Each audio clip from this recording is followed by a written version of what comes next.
যে সমস্ত আমার ফেসবুক বন্ধুরা আমার বার্থডে উইশ করেছেন সবাইকে অসংখ্য অসংখ্য ধন্যবাদ। তাদের জন্য আমার নিজের কণ্ঠে মিউজিক ছাড়া গান উপহার দিলাম, সবাই গ্রহণ করবেন। दिल की कलम से चाहत का हम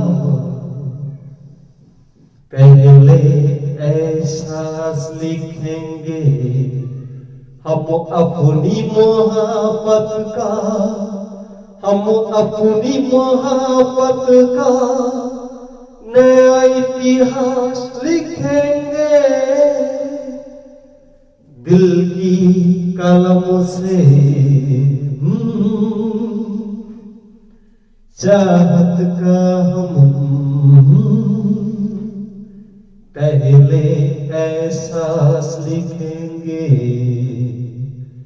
हम अपनी मोहब्बत का, हम अपनी मोहब्बत का नया इतिहास लिखेंगे। Thank you so much.